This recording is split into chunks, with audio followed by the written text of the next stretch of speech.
Right. Thank you. We have two afternoon presentations. The first one is on teaching culture as a part of foreign language instruction to promote international understanding and business.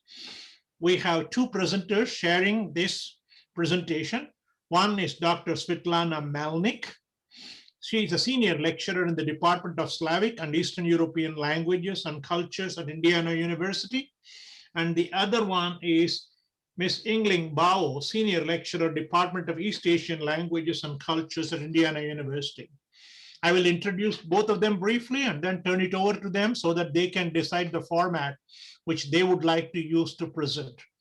Dr. Svetlana Melnik is a senior lecturer in the Department of Slavic and Eastern European Languages and Cultures at Indiana University.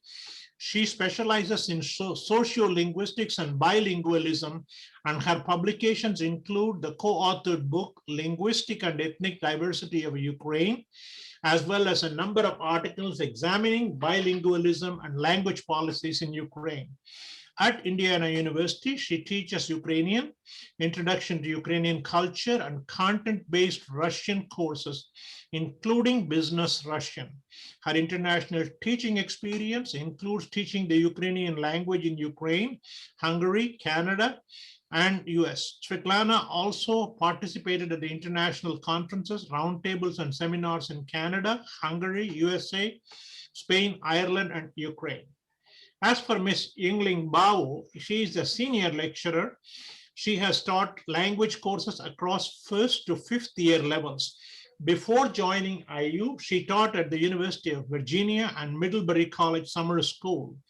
In the past few years, she has been teaching Business Chinese, a content-based advanced language course at Indiana University. In her teaching, she has created a series of modules to help students develop intercultural competence in business. During 2017, from 2017 to 19, she participated in the flagship cultural initiative project led by the University of Maryland and developed cultural modules to prepare Chinese flagship students for overseas capstone year. Prior to that, she also participated in several projects on developing textbook and online teaching materials in China. So Yingling and Svetlana, please take it away. Yes, thank you so much for your introduction, Raj. Thank you. So let me share my screen. I will start and then Yingling will continue with her presentation. Hi, Yingling. So, right, Yingling? Okay. Sounds great. Wonderful. So, dear colleagues, hello to everyone. It is my pleasure and honor to be here and to participate in this conference. And I'm excited to share my teaching experience with you and talk about some activities which work in my classes the best. So this is such a wonderful and intriguing topics and very sensitive one. So I'm really I feel very appreciative and would like to thank you, the organizers, Raj and Christine, for such a wonderful conference. So, and I would like to start with a story. It happened a couple of years ago when the former Prime Minister of Israel, Netanyahu, visited Ukraine with his wife. And there is an old Ukrainian tradition to greet guests with bread and salt. So the guests from Israel were greeted according to this tradition. Guests are expected to break the bread, dip it in salt, and eat it, thus accepting the offering of friendship and hospitality. Prime Minister Netanyahu took a piece of bread and then gave a piece to his wife. But she did not eat the bread and drop it on the ground. And I do remember that Ukrainian social media blew up with negative comments. How dare she, right? However, I believe that Sarah Netanyahu did not have an intention to offend Ukrainians. She simply didn't want to eat extra carbs. So, and I believe you also have such kind of story, many different stories. Sometimes they are funny, sometimes they are not. But all these stories shows us how knowledge of culture is important for understanding each other and for respecting each other. So if we take a look at literature on this matter, at research, lectures, talks, we can find many terms and metaphors, such as a fifth skill, the key skill, cultural literacy, software of the mind, culture is a software of the mind, cultural capital, intercultural communication. So you can continue with this list as well. And all these terms show us that the culture is a paramount element in intercultural communication. Before I start talking about my teaching experience, I would like to share some current research in the field of intercultural communication in case you would like to take a closer look. So these are most recent publications, and they highlight research and practices on intercultural competence as one of the key dimensions with global and international learning outcomes. They focus on instructional, intercultural learning and best practices in academia. And they also underscore the importance of improving student sensitivity to culture and provide information about best pedagogical practices and teaching strategies for cultivation of cultural awareness and intercultural competence. So why we are talking about intercultural competence? Why is it important? So intercultural competence is an asset and a necessary crucial element in our globalized world. We all agree. It refers to the ability to communicate effectively in cross-cultural situations and to relate appropriately in a variety of cultural contexts. And I love the phrase by Thomas Garza, a Russian professor from Texas, who states that language without culture is not communication. And as language teachers, we need to think how much culture we have to incorporate in our classes and to teach language and culture not separately, but as a lingua culture. And I like the example, another example that I have heard from my friend. So she told me about a Hungarian researcher and expert in Central Asia who once was crossing the Uzbek-Kyrgyz border in the mountains and started speaking in Uzbek with a customer officer. And he said that he loves and respects Uzbek culture, but the officer said that it's not his culture because he's a Tajik. So the researcher switched immediately to Tajik, and then he did even more important thing. He said, I will pray for you. And he made dua. He read the Quran and prayed in Arabic. And the officer was so moved that he even gave him his horse to cross the border.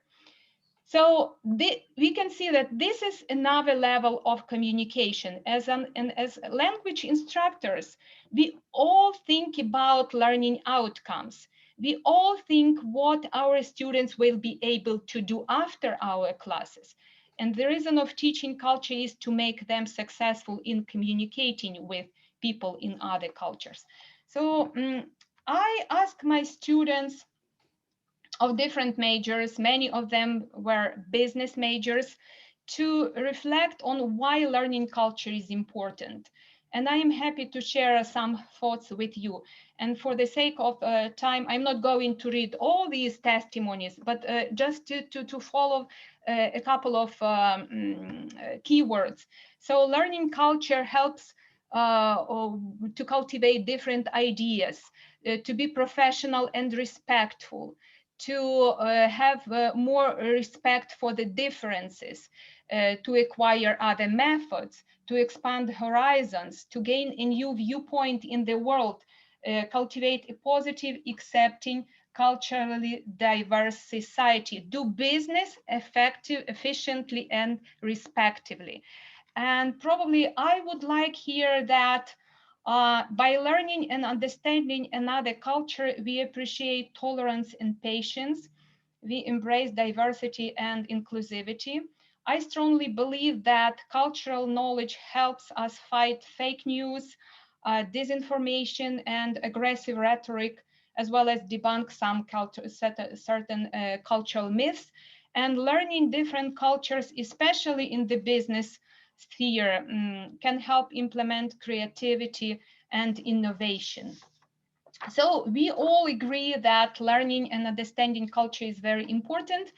And today I would like to share the experience of incorporating culture into a language curriculum while working with students of different majors at Indiana University. So I will briefly describe our content-based curriculum, and then I will talk about project-based learning and some other strategies and activities I implemented in my classes, and which were and still are very successful.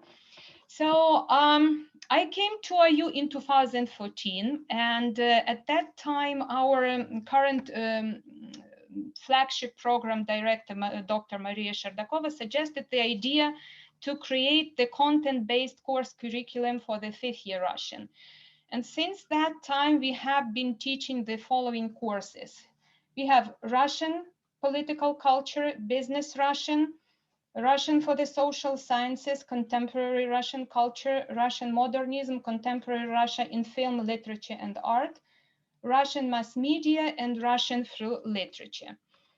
So we have introduced this model for the upper advanced classes, but this model can be introduced for upper intermediate classes as well.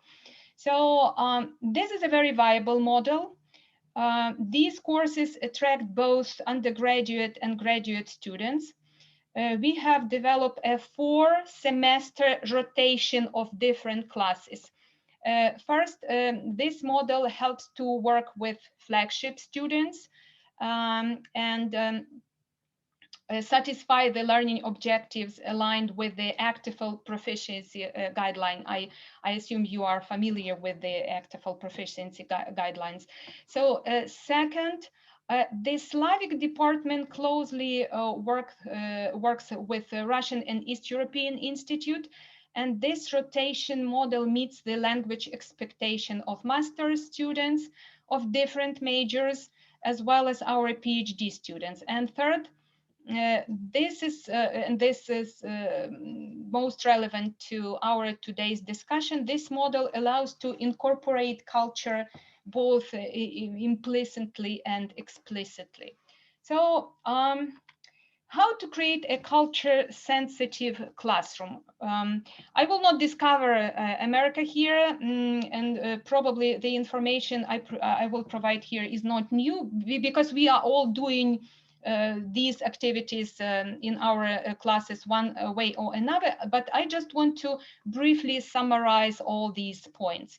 First of all, to introduce different topics, varied topics in cultural topics in our courses. For example, for the business Russian course, I include such topics as written and oral business communication, peculiarities of business communication in Russia, business and gender, business and politics, business and ecology, business and creativity, and other topics. So in my class, contemporary Russia in film, literature, and art, we discuss post-communist nostalgia, decommunization of culture, culture and social movements. So all these topics which might be interested to my students. And that's why the second, I have student voice and choice. It means basically that student can contribute to course materials. And I always ask students what topics they would like to explore, what interesting articles they would like to discuss, or what grammar material they would like to cover. So regarding presentations, in each course, students have to deliver a presentation.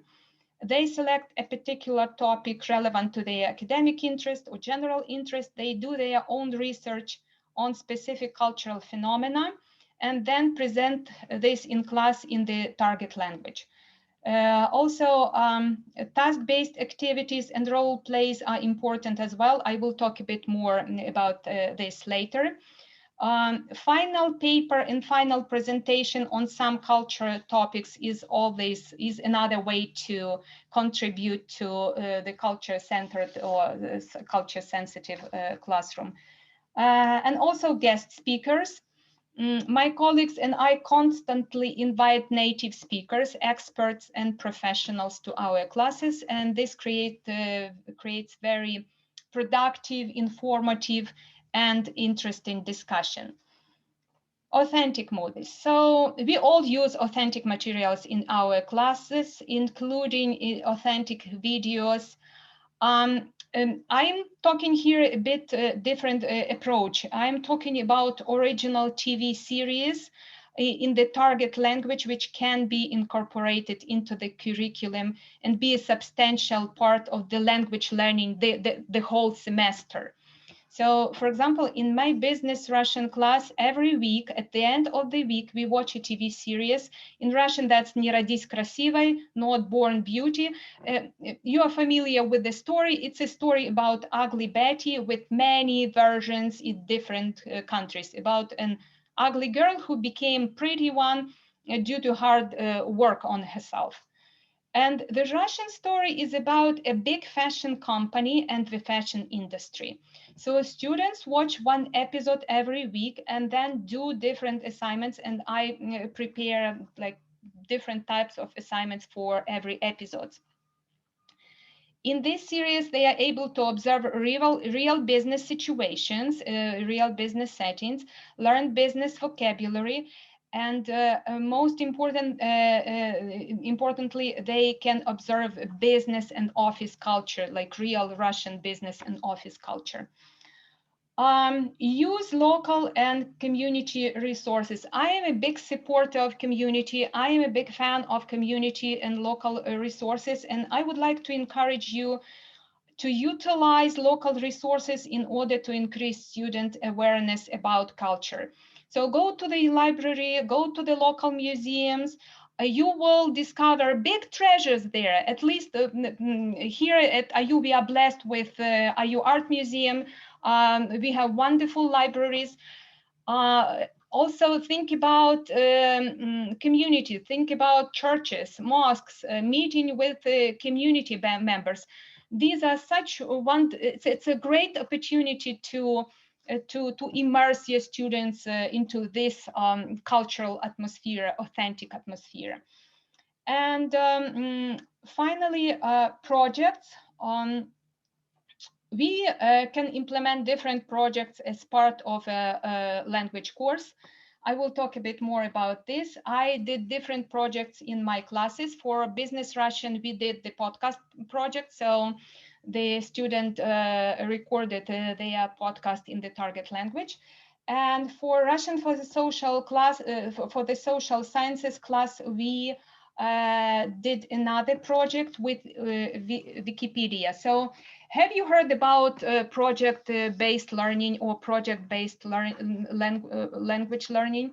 So if you are not familiar with the approach, I have included a link to the resources in the multimedia list, so you can look through it.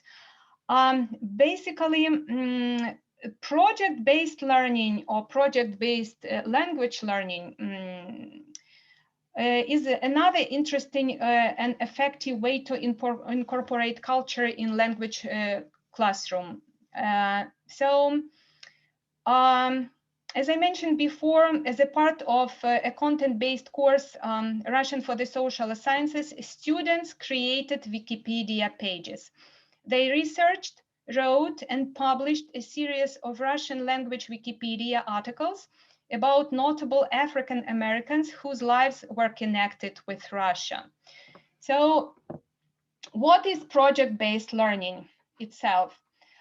This idea is not new. You are probably familiar with this idea. That's the idea of learning by doing, expounded by a famous American philosopher and educational reformer, John Dewey. And the project-based learning is this, it's kind of elevated elevated idea of learning by doing. So the incorporation of project-based language learning has recently been widely implemented in the educational process. And what's that? Project-based learning is a teaching method in which students gain knowledge and skills by working for an extended period of time to investigate and respond to an authentic, engaging, and complex question, problem, or challenge. So there are three key elements or components of this process of project-based learning. First, students work on a project over an extended period of time. It's not like one night. They create a PowerPoint presentation and we are done. No. They are engaged in solving a real-world problem and performing a real-world task. And this is especially important. They apply their skills and develop new ones by creating a socially meaningful product. So it can be a real product for the community, for people. Recent research shows the benefits and advantages of project-based learning for students in improving language skills and motivation for studies, improving communication and problem-solving skills, and even increasing job satisfaction among the language instructors. So, as I mentioned before, the project was a part of the course, and it counted as 25% of the final grade. It should be counted towards the final grade, so the student would be interested in this project. The project was conducted twice. I did it in 2018 in face-to-face environment, and also I did it in 2020 in online format using Zoom platform with my students. The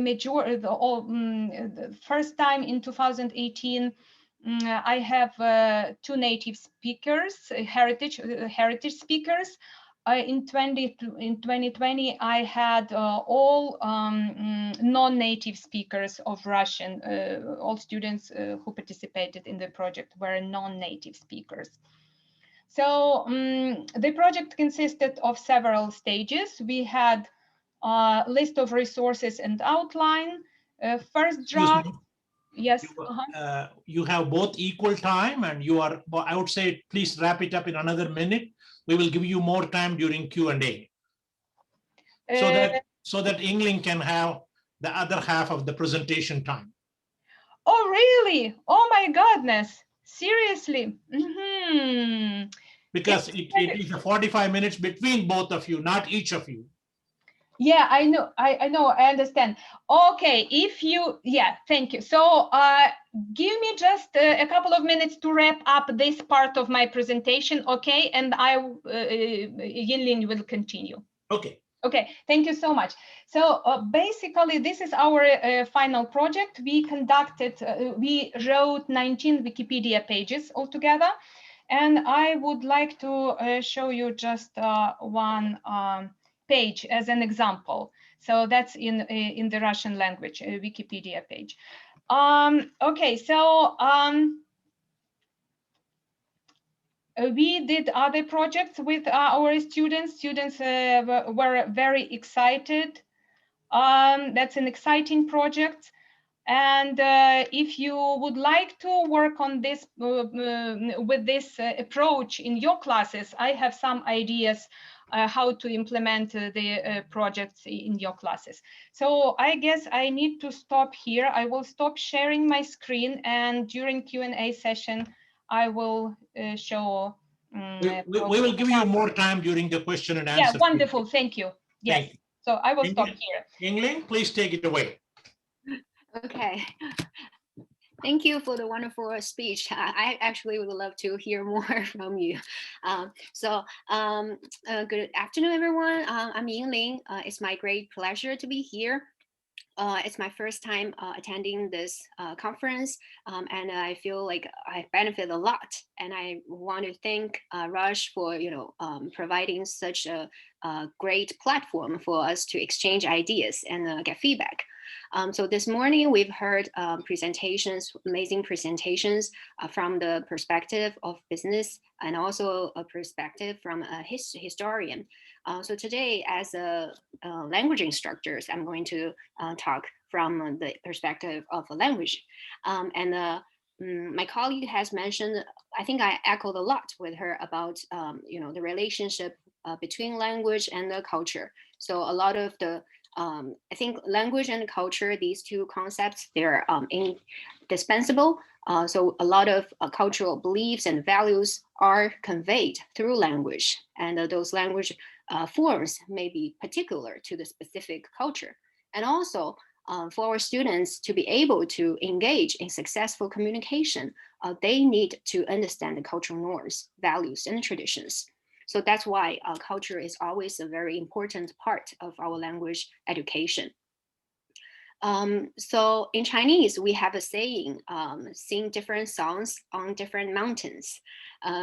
So like, if students want to study abroad in China or work in a Chinese company, especially in a society where human relationships are more important. So what kind of songs should they sing? That's a very important question. So now I'm going to share my screen and talk a bit more on what I've done in my class in the last couple of years. Okay, here. Yeah. Okay. So the course here, let me just give a brief introduction of the course I teach. I teach advanced level content-based course called Business Chinese. So students need to complete first semester of third year Chinese, not as high as Svetlana mentioned about her case, but still it's more advanced. And we have students from different backgrounds, from business school or from international studies, and some other, have nothing to do with business, but just curious about Chinese. And they took the course for different reasons. Some of them want to pursue a job in China, potentially, or work in a multinational company, because now China is a rising power and with a lot of potentials. So it's always a good advantage if you know the language and know the culture. And the textbook we use is called Business Chinese for Success. It's a very popular textbook used in Chinese teaching field. But the textbook actually presents examples, business cases, very similar to the Harvard business, cases. Like each company represents, each case represents a certain business knowledge or business strategy. And then students learn about the language and also the business knowledge. However, the culture is barely mentioned in the textbook. From my questionnaire for students, I noticed that every time students said they are interested in knowing about the culture. So a culture in general and also business culture in particular.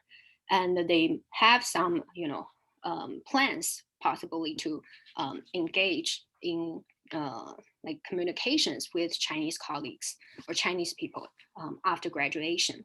However, they feel that's the part they lack training and knowledge. So that's why I think it's important to develop something for them. And also as language instructors, if you are language instructors, you also may be familiar with the actful can-do statements. They have a specific area guidelines on intercultural communication. So I think Svetlana has made a great explanations about intercultural competence. So here I'm just very briefly talk about some works that have informed my project, my teaching practices. Here, as you can see, among these different researchers, there are some commonalities, right? So what's important is knowledge. So you need to know, awareness. You need to have the awareness and understanding of what needs to be done in order to communicate efficiently and effectively. And also you need to have the skills, right? The actual language skills, social linguistic skills, and also behaviors that help you, enable you to communicate appropriately and effectively. So these two parts are the key components of my design. So in my course, I designed this, what I call the mini modules. It's because it functions more like a supplement to what I teach. It's not as large scale or fully fledged as in Svetlana's class, but I feel like it can be something, you know, we can all add to our curriculum. So first of all, I identify key concepts and values. So key concepts such as face. In Chinese, we have this face culture, face, 面子, and also relationship, 关系, and also hierarchy, and benevolence, and also the way we communicate, you know, indirect way. So these are the key concepts. So I will show you, explain a bit more later. And then under each concept, I develop critical incidents. So these critical incidents are more like cases of miscommunication. I guess we learn best from mistakes. So by seeing the miscommunications, we figure out what went wrong. Right? I will show you examples later as well. So then so these are the case development. And then I design pre-class, in-class, and after-class activities and assignments, and provide feedback to students' performance. Here we can take a look at the concept I mentioned. So these are the concepts I identified. So a lot of these concepts are, you know, important philosophies and beliefs we hold. Some of them are openly advocated in the society as moral guidelines, and some of them are quietly observed unwritten rules. It's not just important to the business world, but also, you know, to general, like to be able to function in a Chinese society. Let me talk a little bit more about this face, 面子, because I'm going to use this as an example. In China, we have a saying, so a person needs face just like a tree needs its barks. That explains how important face is in Chinese culture. It's just as, you know, essential as air, water, and sunshine. You couldn't do without face in the society. So that's more complicated than the Western notion of face. It's more related to, you know, prestige, reputation, and one's self-evaluation in relation to others. So it's in the social network and how you present yourself and how you want to be perceived by others. And for 面子, we have a lot of sayings. You can say, so first, face can be measured. If someone, you know, at higher level has big face than those lower levels, and face can be exchanged. Okay, you can borrow face from someone, but then you have to return face, pay back.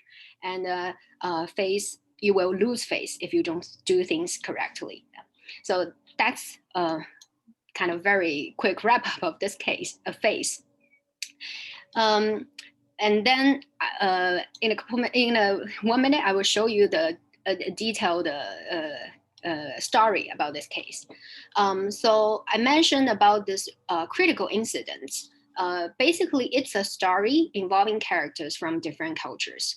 And then despite of both sides' best intentions, misunderstanding occurs. So individuals end up very confused and unhappy. And then after each incident, I develop cultural assimilator. So that's alternative explanations of what happened. And through discussions of these explanations, students gain a better idea, a better understanding of the cultural differences. Here, if you teach Chinese, I want to recommend a book called Turning Bricks into Jade. It has more than 40 cases, which are very helpful. And then in the actual implementation, I adopted the flipped approach. Many of you probably are familiar with this idea. So it draws a lot from Bloom's taxonomy, right? So under like a lower level cognitive skills such as memorization or remembering can be done, without teachers' guidance outside class, so that in class time can be used to do more actively or more to engage students in higher level skills, such as to do comparison, to evaluate, to synthesize, to analyze. And then after class, students continue to work. So here is a overview of my implementation. Usually we have around five mini modules each semester. And before class, students need to read a critical incident written or developed by me. And then they will watch instructional videos on this concept. And they need to think how to apply the knowledge to the case. In class, we will discuss and evaluate, discuss what happened and evaluate different explanations and see which is most appropriate. And then they will come up with solutions. After class, so in class, it's mainly group work to make sure, each of them are able to complete the text individually. So after class, they will also need to do a audio recording, in a similar scenario, and I will provide feedback. So I hope that, the first step here is more on knowledge, right? And then actually doing it, speaking and saying it is the behavior. And I hope to help students transform their knowledge into the behavior. So here is a case of what I mentioned earlier, critical incident. As you can see, that's from my the handout I gave to students. So here, step one, they read this story. And then step two, here are the video links they need to watch. And then they will identify the problem in the case. So this is an English translation of the case. So very briefly, so it's a maybe you can read it. I don't want to spend too much time on that, but basically a college student, a college graduate, work in a Chinese company. His manager treats him well before, but one time they had a meeting with the CEO, the chairman. So when the chairman asked the young gentleman about his work experience, he made some suggestions. He wanted to show, he cares about the job and he's ambitious, and he pointed out some problems of the company, so which made his manager embarrassed. And after that, the manager's attitude toward him just changed completely. So that's what I meant by the kind of miscommunication despite of good intentions. And then students also need to watch these videos. So these are not videos made by me. I found it mainly from YouTube. And so later, maybe in the Q&A, I can show some examples. So I use the platform I use is called Edpuzzle, because you can easily edit videos and you can embed quizzes. Here, as you see the little bubbles, so that's where, I have some comments or I have some quiz questions for them. So I can check students' understanding while they watch the videos. So that's what they do before class. And in class, we will talk about the case again. And here are the simulators. So we have 4 different types of explanations. Each of them have some legitimacy, but one is most appropriate or shows the best understanding of the culture. So by discussing this, students kind of understand, okay, what went wrong. If you're interested, you can take a quick look and maybe type your answer in the chat box. Which do you think is the most reasonable explanation for the miscommunication? Okay.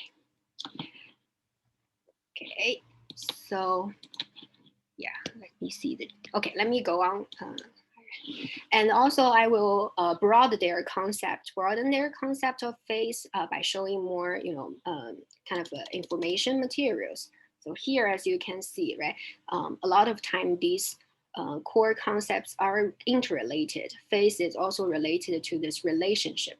So how, you deal with horizontal insiders versus subordinates to superiors, or vice versa, it's totally different. And we have the clear idea of insiders and outsiders. So that's what you can do with face in different situations. So it's not just a one kind of monolithic idea of what you should do. In class, if time allows, we will also do some role play. So each one playing a role, because that's the actual performing parts. That's the kind of simulating what they will encounter in real life. And I can identify the gaps and provide support they need. Okay. And after class, they will do recording. So I have tried two apps or two methods. One is on Canvas. You can record some prompt, and then students can give a response in audio. But if you want to make it more natural or more spontaneous, another one I recommend is called Extempore. It's like a spontaneous speech app. So you can set a time after watching the video or the prompt. Students just will record within the time limit, and that's how it looks.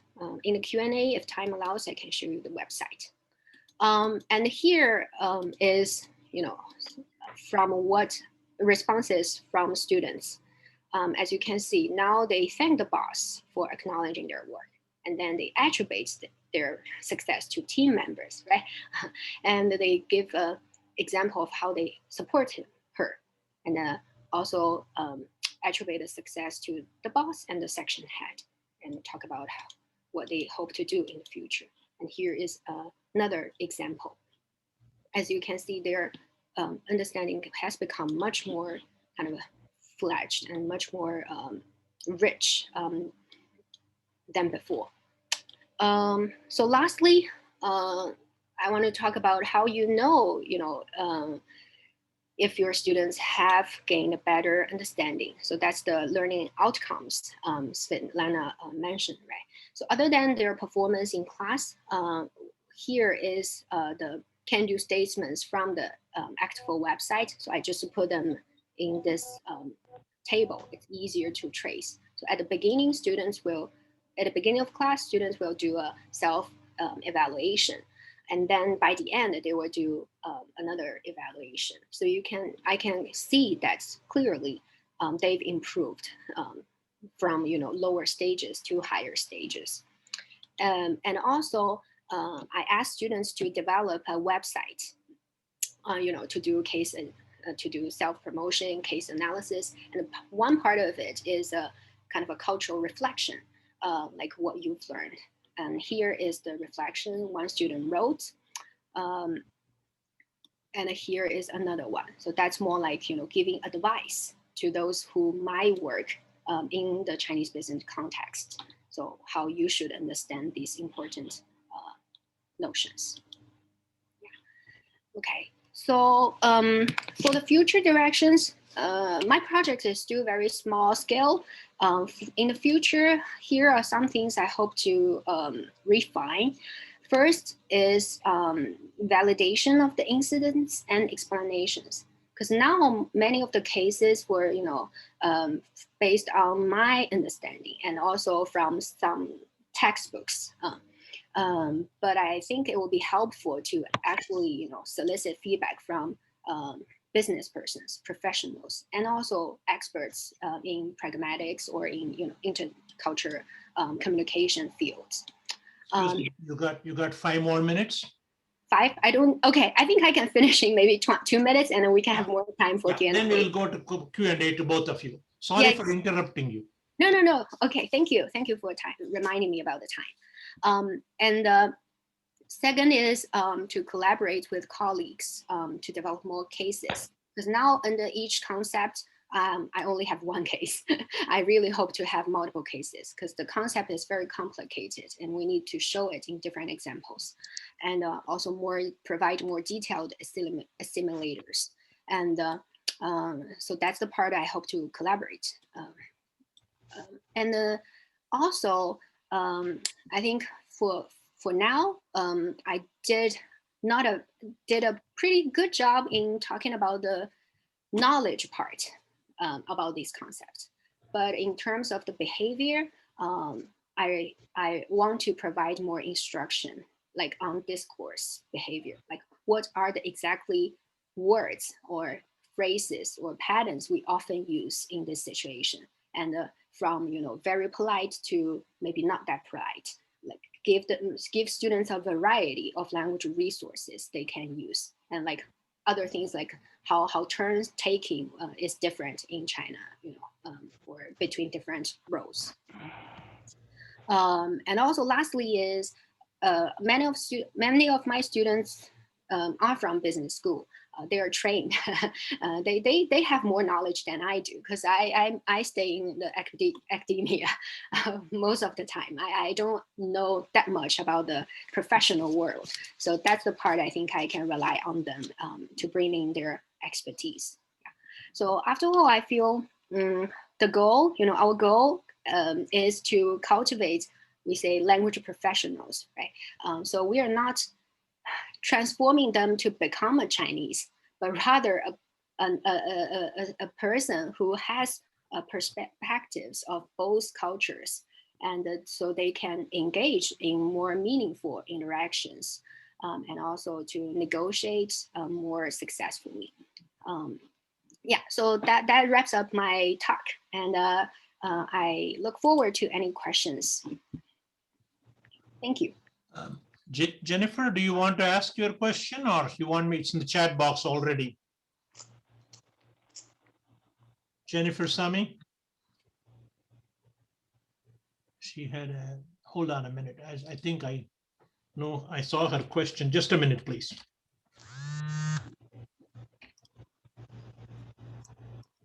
Yeah, it's, oh, here is a question. You mentioned group work discussion and showed an exercise with instructions in English. When will L2 be the language of communication? Okay, I think that question is probably for me. So for the sake of this presentation, I translated into English. But in class, the case they read, the prompts, and also all the discussions are all in Chinese. So it's all the target language from beginning to end. But only for the final reflection, they can choose to either use Chinese or English. Other than that, it's because it's a language class, so it's in the target language. This is also a follow-up question by Fernando Mayoral. With PBLL, do students receive feedback in English or in the target language when they submit the first draft and final version? Thank you very much. Excellent question. In my class, in the target language. So it's a high advanced class Russian for the social sciences. It is 5th year Russian. And yes, they receive my feedback in Russian, in the target language.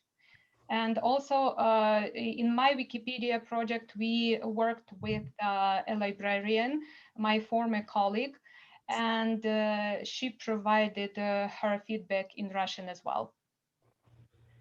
The last question from Fernando is, how long is the oral presentation in PBLL? What do you look for access to, what do you look for to access the presentation, assess the presentation? So the final presentation or a final mini conference, it's an ability for students to speak the target language, right? Because Wikipedia page, if they write Wikipedia pages, it's basically to test their writing skills, their research skills, their ability to do their own research. But in final presentation, they are able, we will assess, or we assess the ability to speak in target language. So basically, they have to tell about the person why they choose, and it should be a nice talk, grammatically correct in a target language, with appropriate style. It takes approximately 10 minutes for each student. Okay.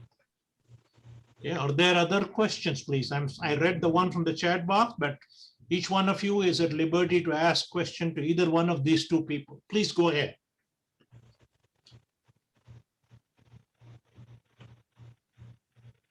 And Svetlana, I didn't mean to cut you off in the beginning. Please excuse me. Yeah, there is a so there is a question in the chat box. Do you assess as they are presenting, or do you record it for correcting later? So no. Point, no. We do not record. We record only our first session in 2018, and we did it because we wanted to present at the conference. So we wanted to show the final product to the colleagues. But in 2020, no, we didn't record this. And I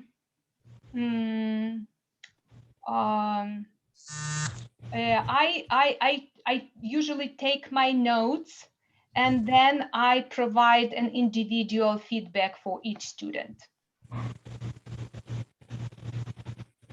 Okay, we have time for some more questions. Mark has a question as well. Yes, Mark. Hello, thank you both very much. Your presentations were very interesting. Could I ask, this is just a kind of a very broad question for both of you, perhaps. What is your feeling about making, using these models for students who are beginners? You know, oftentimes in many of our smaller colleges and universities, we have students who are only taking, you know, elementary or intermediate classes or something like that. What is your feeling about trying to use this kind of a method in a very limited way, or perhaps only in English, and just pointing out certain kinds of words? It's just you know, to hear your reactions. Thank you so much. Thank you for everything. It was lovely. Thank you. It's wonderful question. Thank you very much. If you, Yinling, if you don't mind, I will share my screen because I would like to show you an example for different levels. So the project-based language learning, this approach is good because you can, it can be easily adapted to various languages, to various topics, modes, and the most important thing, it can be easily adapted to different levels. So if you are considering this opportunity for your next classes, I have some examples for you.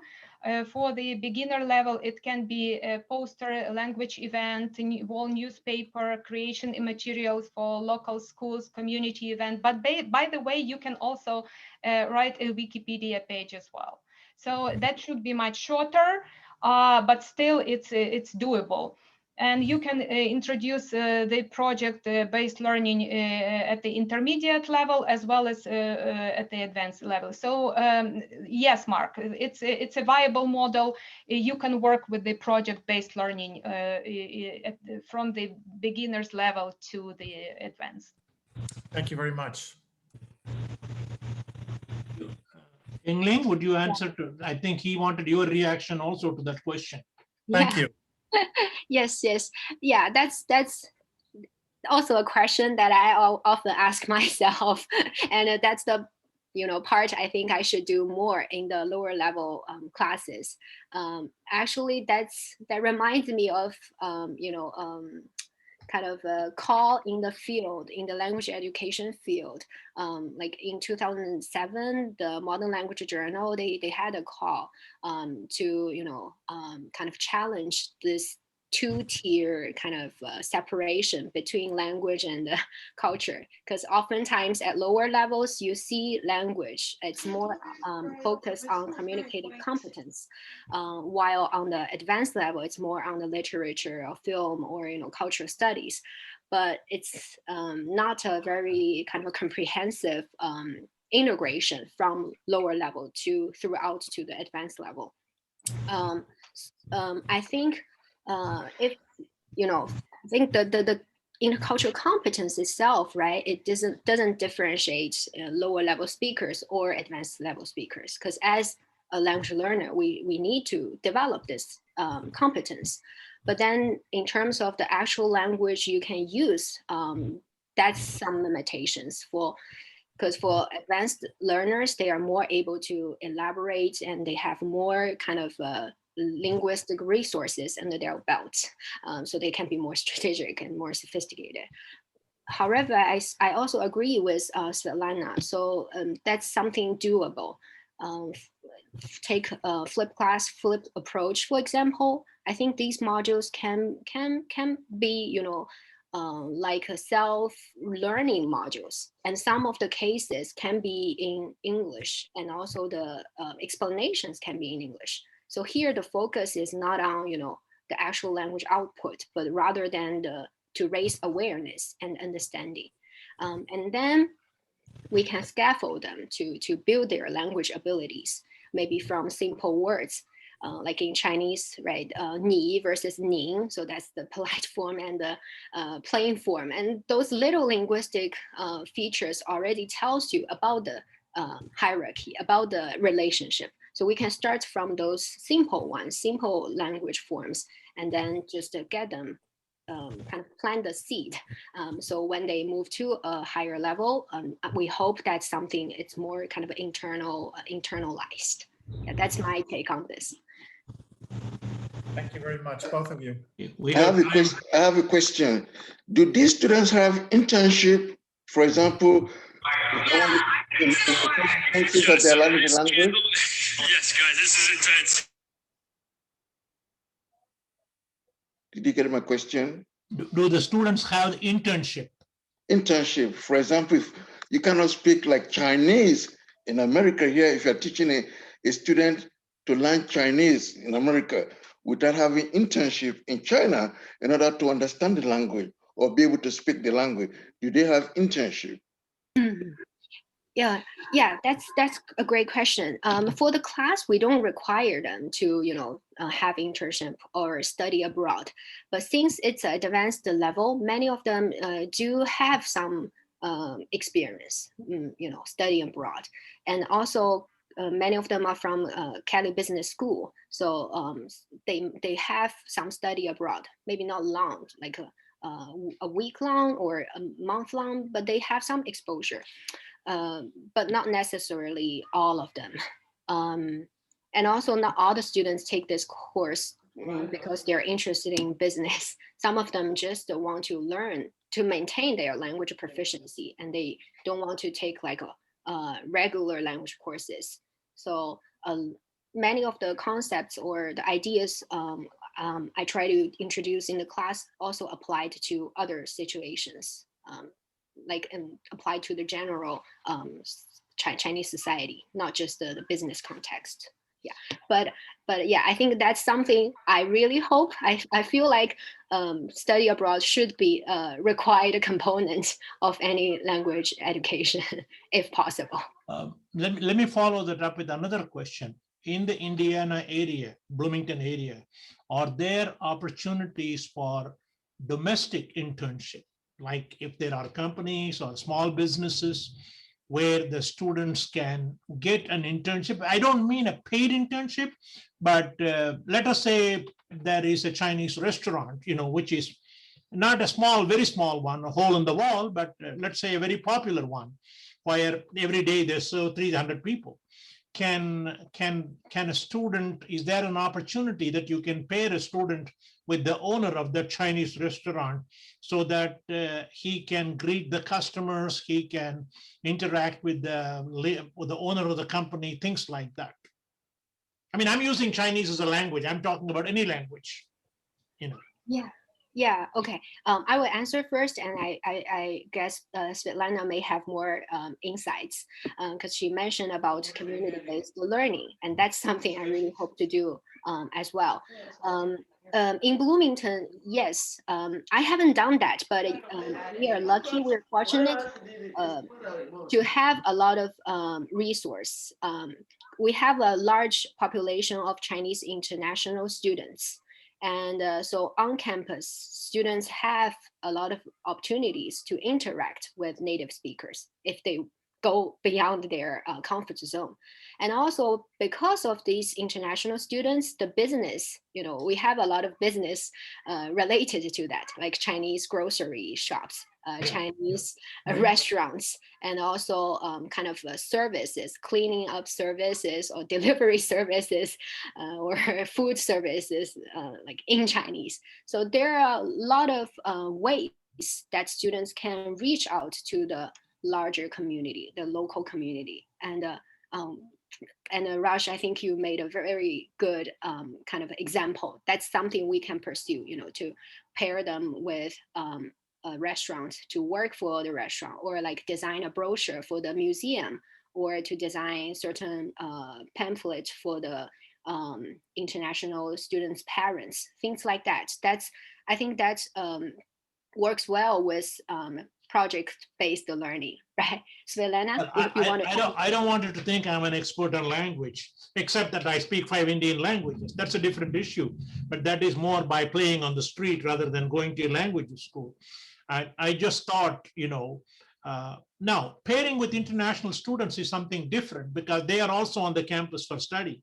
But pairing with international businesses is quite different from pairing with international students. That's what I feel, Anyway, thank you. Thank you. And we have time for 1 or 2 more questions before we wrap it up. I can add to this community learning with regard to internship.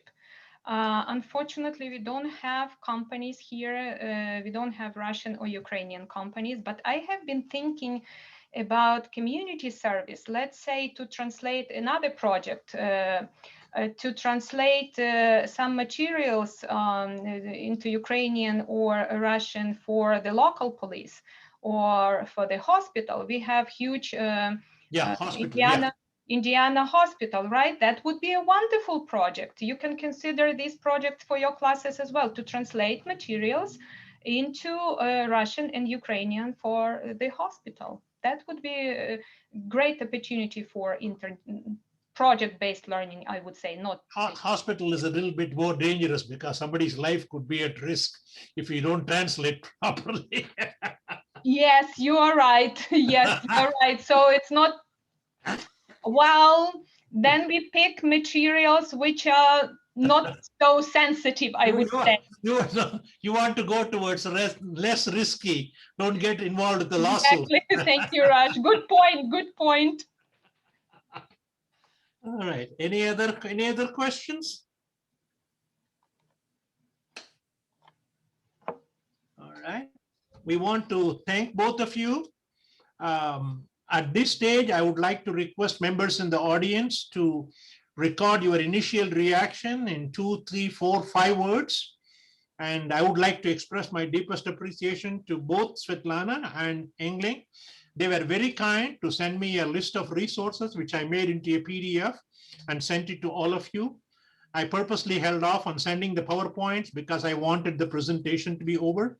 I would like to request both of you to send me a PDF of your PowerPoint so that we can share it with the participants. And let us see if there are any other questions or anything, All right, why don't we do this? If our next speaker is available, let us take a 15-minute break and start at 2:15. Is that okay with everybody? Okay. We'll start with our final presentation at 2:15. Is Dr. Israel, Mr. Israel here already? Kramen. Yeah, I'm looking. He was earlier. Okay. Doesn't Well, anyhow, let us group at let's group at 2:15, and that may give a chance for us to talk to each other also, as my provider